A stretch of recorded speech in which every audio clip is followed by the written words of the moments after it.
is here. First up, we're looking at gas supplies during the ongoing crisis in Ukraine, Marcus.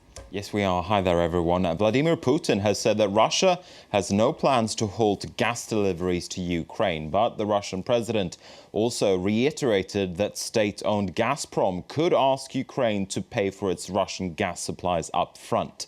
Putin may be trying to ease concerns that European supplies could be hit if Russia turns off the taps to Ukraine. On its end, the European Commission has called on Russia to honour its commitments. Delana de Souza has more.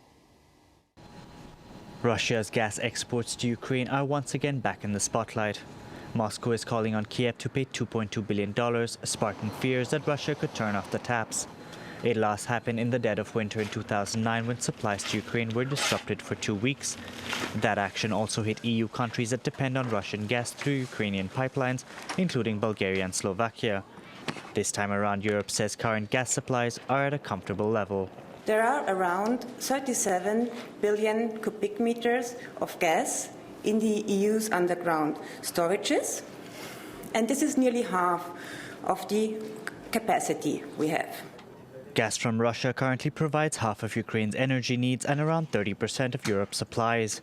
Ukraine estimates its gas reserves will last between 3 to 4 months.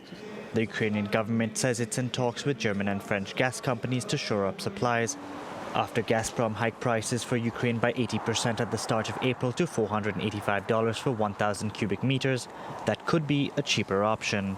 If Ukraine buys gas from Europe, it will be $100, $150 cheaper compared to the price Gazprom is offering. If Gazprom will continue this policy of offering political rather than economic prices, it will lose the Ukrainian gas market, which represents the second largest market after Germany. Experts say Russia is unlikely to do anything to jeopardize its gas exports to Europe that account for 70%. Just in case it does, the EU stands ready. Angela Merkel has praised Greece for carrying out painful economic reforms. The German Chancellor was speaking in Athens during a one-day visit to Greece, meeting with young entrepreneurs. She said there was untapped potential in the country. Merkel travelled to Athens to show support for the Greek government. She arrived one day after it successfully returned to international bond markets after 4 years. Many Greeks blame Merkel for pushing through tough austerity reforms in Greece. Ahead of her arrival, protests had been banned in parts of Athens.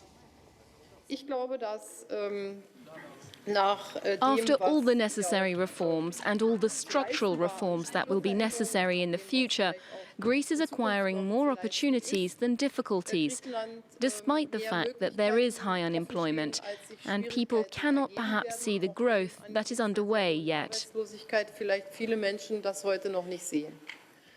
We're going to bring you a snapshot of the stock markets next, and European shares. They closed lower on Friday, with the DAX in Frankfurt shedding most of the main indices in Europe. European stocks, they were playing catch-up, if you will, after a sharp sell-off of technology shares in the United States on Thursday. And speaking of the United States, we saw shares there in negative territory for yet another day. There was more red ink at the close. Banking shares were hard hit at the end of the trading week. We'll take a closer look at those banking shares in a moment. First, though, shares in General Motors hit a 10-month low, ending 4% down on Friday.